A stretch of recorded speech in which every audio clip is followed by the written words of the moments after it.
हमने कुर्बानियां दी। जब बाकी अपने आप को बचाने के लिए अलग अलग नारे दे रहे थे, दूसरे मुल्कों के झंडे अपने कंधे पे लेके यहां घूम रहे थे, हम इस मुल्क का झंडा पकड़े हुए थे, हम गोलियां खा रहे थे, हमारी गाड़ियों पे आईडी लग रहे थे। यहां वर्दी वालों ने कुर्बानियां दी। उसके बाद अगर सबसे ज्यादा कुर्बानी किसी ने दी वो जम्मू कश्मीर नेशनल कॉन्फ्रेंस के वर्करों ने दी, कि जिसको हमारे झंडे में खून नजर आता है, जो कहता है ये कातिलों की जमात है, उससे मैं पूछता हूं, अगर ये बात सही है तो खुदारा कल तक आप हमारे साथ बैठ के क्या कर रहे थे? क्या आपका ईमान इतना कमजोर है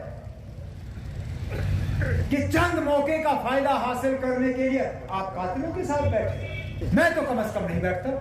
वो क्यों बैठे? क्योंकि जिस चीज की वो बात कर रहे हैं वो जाहिर सी बात है 18-19 से पहले हुआ होगा, तो क्यों आए वो पीएचडी में? क्यों माफी मांगी?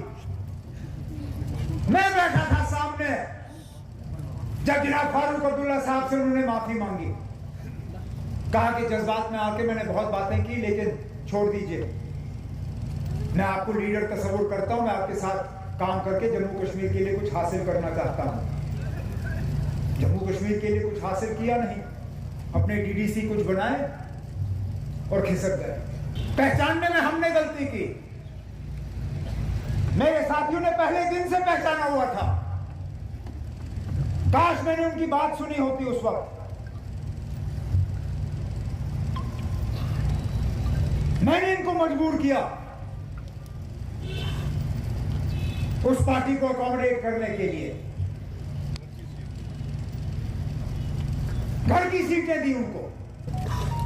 कुछ महीने पहले पीपल्स कॉन्फ्रेंस का एक सीनियर लीडर उस तंजीम को छोड़ के नेशनल कॉन्फ्रेंस में आने की तैयारी कर रहा था। खुफिया तौर मुझसे एक मुलाकात भी हुई, डेट भी तय हुआ, जलसे का प्रोग्राम भी रखा गया, लेकिन उसको रोकने के लिए, और यह हैरानगी की बात है, उसको रोकने के लिए पीपल्स कॉन्फ्रेंस वाले नहीं आए, उसको रोकने के लिए बीजेपी के लीडर आए। ये अंदाजा करिए आप, जो आज हमारे ऊपर उंगली उठाते हैं, जो आज हमारे बारे में बात करते हैं, वो कम से कम हमें इतना ही समझाएं। हम लोगों को तो तबाह करने के लिए ये बीजेपी वाले निकले हुए हैं। आखिरकार आपको बचाने की राज क्या है?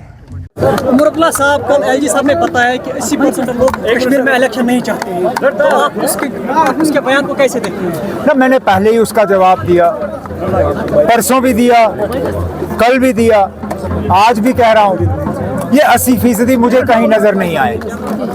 अगर 80% लोग यहाँ इलेक्शन नहीं चाहते तो हमारे प्रोग्राम में लोग आके क्या कर रहे हैं ना? कल जम्मू में भी लोग थे, आज यहाँ पे हैं, जहाँ पे भी नेशनल कॉन्फ्रेंस का प्रोग्राम होता है लोग उसमें शामिल हो जाते हैं। ये 80% लोग, इसका नंबर कहाँ से आया? इलेक्शन करिए। अगर 80% लोग इलेक्शन से दूर रहते हैं तो फिर गवर्नर साहब रहे, हमें कोई एतराज नहीं है ना। आप सुप्रीम कोर्ट से मुतमिन हैं कि हमें इंसाफ मिलेगा? ना, हमने अपने तरफ से जितना हम कर सके हमने किया, अब हम इंसाफ की उम्मीद रखे हैं।